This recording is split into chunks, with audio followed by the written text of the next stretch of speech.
Korupsi adalah tindakan penyalahgunaan kekuasaan publik atau jabatan untuk memperoleh keuntungan pribadi secara ilegal. Ini melibatkan praktik seperti suap, pemerasan, penyalahgunaan dana publik, atau penggelapan aset negara. Korupsi merugikan masyarakat secara luas karena menghambat pembangunan, merugikan akses terhadap pelayanan publik, dan merusak kepercayaan terhadap pemerintah dan institusi publik. Sayangnya, Indonesia tercatat sebagai salah satu negara dengan tingkat korupsi tertinggi di dunia. Menurut Indeks Persepsi Korupsi atau CPI, tahun 2020 yang diterbitkan oleh Transparency International, Indonesia menduduki peringkat ke-102 dari 180 negara yang dinilai dalam hal persepsi korupsi. Peringkat tersebut menunjukkan bahwa masih ada tantangan yang perlu diatasi dalam memberantas korupsi di Indonesia. Dan yang harus digarisbawahi adalah rata-rata kasus korupsi yang terjadi, pelakunya adalah pejabat negara Indonesia. Meskipun demikian, masih ada tokoh-tokoh di Indonesia yang merupakan pejabat negara yang tidak terlibat dalam tindakan korupsi atau dikenal sebagai tokoh anti korupsi. Siapakah dia? 1. Baharudin Lopa. Namanya santer disebut sebagai jaksa agung yang tegas dan tak pandang bulu dalam penegakan hukum, apalagi menjurus ke arah korupsi.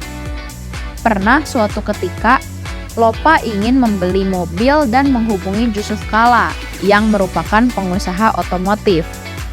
Kalla memberikan harga jauh di bawah harga asli dengan maksud memberikan harga teman. Karena tidak mau membeli dengan harga teman tersebut, Lopa akhirnya membayar mobil tersebut dengan harga asli. Tindakan Lopa tersebut sangat tepat, yaitu menghindari gratifikasi yang merupakan akar dari korupsi.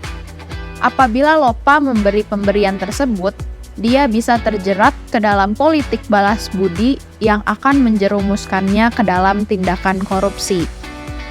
Menakar dalam pikir dan hati, menolak apapun yang tak masuk dalam takarannya. Jika itu memang bukan hak kita, maka tidak pantas kita menerimanya. Lalu, bagaimana dengan Bung Hatta? Sederhana, jujur, lugu, dan bijaksana. Begitulah kepribadian Bung Hatta. Kala itu, Sekretaris Kabinet Maria Ulfah menyodorkan uang sebesar 6 juta rupiah yang merupakan sisa dana non-budgeter untuk keperluan operasional Bung Hatta selama menjabat Wakil Presiden. Namun dana itu ditolak oleh Bung Hatta. Ia mengembalikan uang itu kepada negara.